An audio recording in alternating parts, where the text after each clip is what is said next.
Greetings YouTube, this is 3coursethoughts. I have returned. I apologize for the hiatus, it's been a while. Hope you guys are doing well this year 2021. Without further ado, let's get started with the video. So today the topic is going to be the truth behind gurus.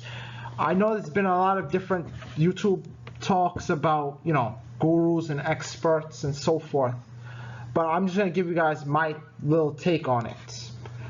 Alright, so let's get into it. So before we begin, you ask yourself, what is a guru? Technically it's a spiritual expert, but for the sake of this video and also in popular culture, as far as I know it at least, if anybody knows better, please feel free to comment and correct me. A guru can be generally placed in two camps: a teacher or an expert. So with that being said, are they the same? A teacher, expert?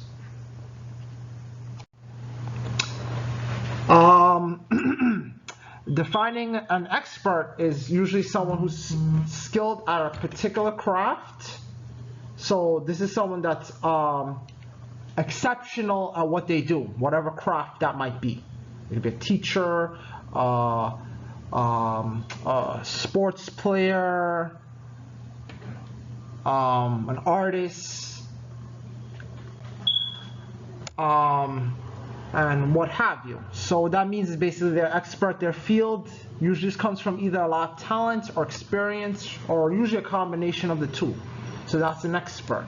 A teacher is more along the lines of someone that is good at conveying education to another individual, usually their students.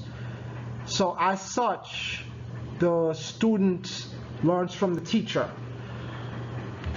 To put that into layman terms, basically they're passing on the knowledge onto their students. This could be simple. This could be as simple as 1 + 1 = 2, or techniques for pickup, different basketball techniques. It could be a wide variety of things, depending on what what the student needs to learn or what they happen to be taught. So, what does that have to do with this video? So basically, what this has to do with this video is something that I feel like I've noticed. Like, for instance, let's say you're a big time personality that has, you're known as a teacher, expert, and/or teacher, and as such, you make a name for yourself. And as such, with making a name for yourself, being highly accredited in your field, people take your words. Like, for instance, there'll be a certain scenario or certain question they might have, and they want to get your opinion on it, your feedback as the teacher and or expert, or guru, as you would say. And as such, this could be beneficial to the student because they can pick your brain and get a higher perspective that they may not have thought of on their own otherwise. However, a slight potential danger with this is that you can take the teacher's knowledge and or experience and just have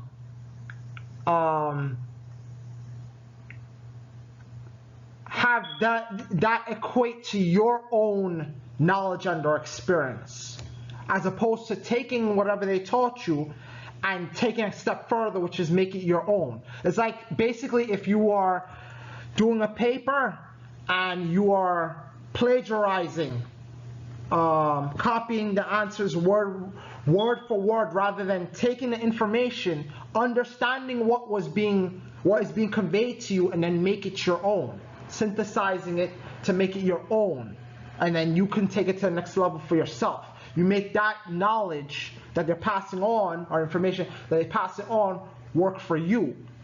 Or in other words, you form your own opinion. So they may inform you further about something you might not know about, or something you want to pick their brains about, or something of that nature. But in the end, you form your own opinion, meaning that even if the answer that they came up with is something you don't agree with, or honestly do not understand, you get different sources from different places. So that approach, however, like when you take the information from a guru, expert, or teacher, and just take it directly, and you do not reflect on it with your own experiences, your own understanding, and transform it. This might work for some people if they have a particular talent in the field, or luck, and so forth, but usually it's not the common experience. So an example of progression, which is a major theme with gurus and so forth, or should be, that's my recommendation. It's up to you to take that how you will. An example of this is, let's say, on the popular culture end, Michael Jordan to Kobe Bryant, the late great Kobe Bryant. So Michael Jordan was a great basketball player. He had his own set of experiences and things that he learned as he played the game that he was very passionate about. And then we had young Kobe here, who saw him as he was growing up playing the game, and he said, let me pick this guy's brain. He called him every night, saying, yo, how can I do this better? How can I do that? How can I work on my jump shot? How can I work on my dribble? I notice you have this particular way that you do your fadeaway. How do you do it? And he picked his brain and he learned from him. But he didn't just say, hey, I am Michael Jordan. No, he's Kobe Bryant. When he was with us, he's Kobe Bryant. So he took what knowledge he learned from Michael Jordan and he made it his own. So if he had his way of doing a fadeaway, he would just add certain aspects of Jordan's game that would work for him. And thus he made a name for himself. On less of a popular culture end and more on a historical and slightly philosophical end, we have philosophers in history. In Greek history, from ancient Greece, we have Socrates, which is known as the father of Western philosophy, if I'm not mistaken, who taught Plato, and then he formed an academy and such. And then he taught Aristotle, who revolutionized the sciences and so forth, who ended up teaching Alexander the Great. He used the information that he learned from Aristotle via that helped him out later in his career. So these are some examples of recommended efficient utilization of gurus.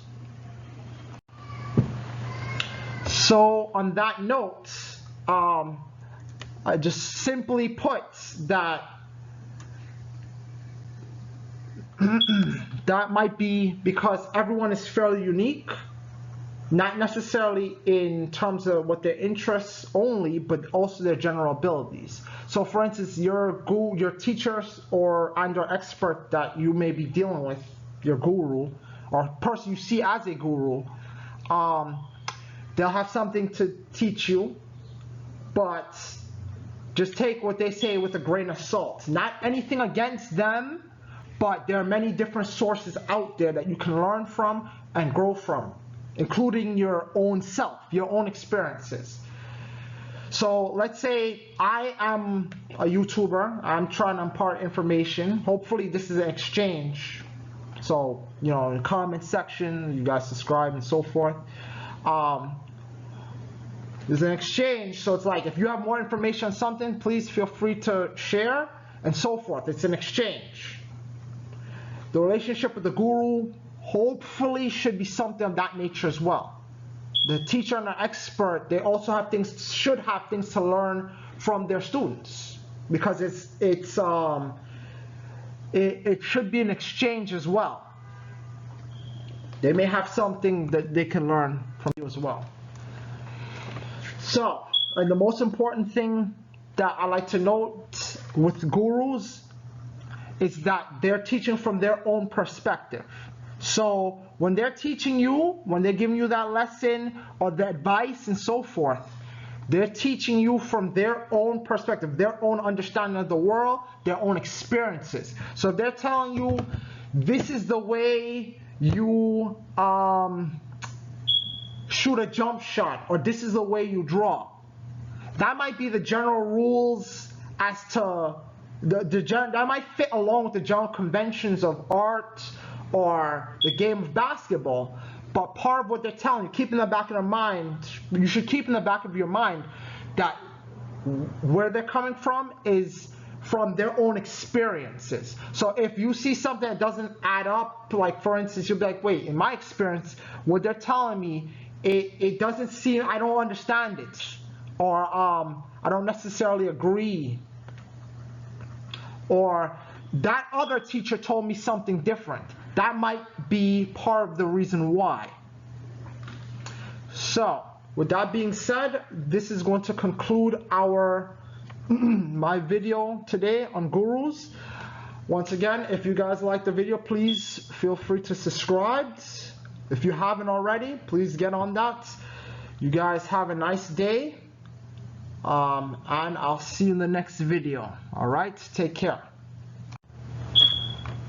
Sorry about that, folks. I ended the video prematurely. The last last note I would like to make is at the end of the day, the student and learner,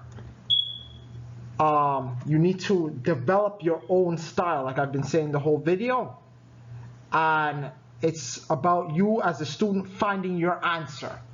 So whether it be finding your answer to pass the tests, finding your answer to have that perfect paper so you don't get expelled or expelled for plagiarism, or sued for copyright infringement or something of that sort. Find your own answer, or in a more extreme example, you find yourself in a situation in which you did not choose to be in. If you're being honest with yourself, that wasn't your authentic decision. It was influenced by someone else, but not authentically by yourself, if that makes any sense. And the way to do so is through practice and reflection. So practice is different experiences, different teachers, and if you do this for long enough, sometimes in a specific vocation or field, you might find yourself being a guru, expert, and/or teacher yourself. So with that, I wish you guys farewell until next time. Take care.